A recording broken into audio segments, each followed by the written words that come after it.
Hi అండి, అందరికీ నమస్కారం. Welcome to my channel. AP ప్రభుత్వ ఉద్యోగులకు మరో శుభవార్త. జీతాలు పెంపు మరియు ఐఆర్పై మరొక సంచలన ప్రకటన అండి. పూర్తి సమాచారాన్ని అయితే ఈ వీడియోలో తెలుసుకుందాం. వీడియోని ఎక్కడెక్కడ స్కిప్ చేయకుండా చివరి దాకా చూడండి, అప్పుడే పూర్తి ఇన్ఫర్మేషన్ అర్థమవుతుంది. అలాగే వీడియోకి ఒక లైక్ చేయండి ఫ్రెండ్స్. వీడియోలోకి అయితే వెళ్ళిపోదాము ఫ్రెండ్స్. ఇక విషయానికి వచ్చినట్లయితే రాష్ట్ర ప్రభుత్వం వెంటనే మధ్యంతర వేతనాలు ప్రకటించాలని ఎస్టీయూ నాయకులు డిమాండ్ చేశారండి. ఆదివారం సంఘ కార్యాలయంలో సమావేశం ఈ మేరకు నిర్వహించారన్నమాట.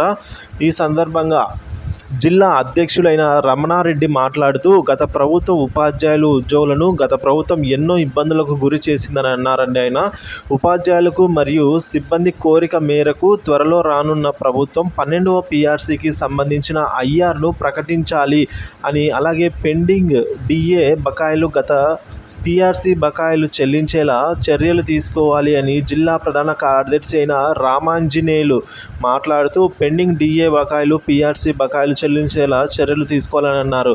జిల్లా ప్రధాన కార్యదర్శి రామాంజనేయులు మాట్లాడుతూ, విద్యారంగాన్ని నిర్వీర్యం చేసే జీవో నెంబర్ 117ను వెంటనే రద్దు చేయాలని అయితే అన్నారు. ప్రాథమిక పాఠశాలలో 3, 4, 5 తరగతులను తిరిగి కలపాలి అని కోరారు. ఇంగ్లీష్ మీడియంతో పాటుగా తెలుగు మీడియంలో కూడా కొనసాగించాలి అని, అలాగే 98 అలాగే 2008 DSC MTS టీచర్లకు రెగ్యులరైజ్ చేయాలని కోరారు. కార్యక్రమంలో ఆ సంఘ నాయకులు సూర్య, అలాగే చంద్రశేఖర్, శివయ్యచారి, సురేష్ బాబు, రాజశేఖర్, మహమ్మద్ రఫీ, నాగభూషణం, మల్లికార్జున, కృష్ణమూర్తి, రాజన్న, రామకృష్ణ తదితరులు అయితే పాల్గొన్నారండి. రాష్ట్ర సచివాలయం ఇకపోతే ఇంకొక అప్డేట్ ఏంటంటే, రాష్ట్ర సచివాలయంలో HOD ఉద్యోగులకు 24% HRAను కొనసాగించడంపై అయితే సచివాలయ ఉద్యోగులు సంతోషం వ్యక్తం చేశారండి.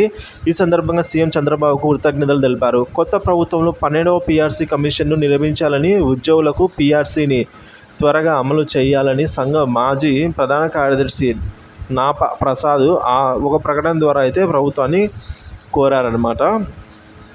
సో అప్డేట్స్ అయితే ఈ విధంగా ఉంది ఫ్రెండ్స్.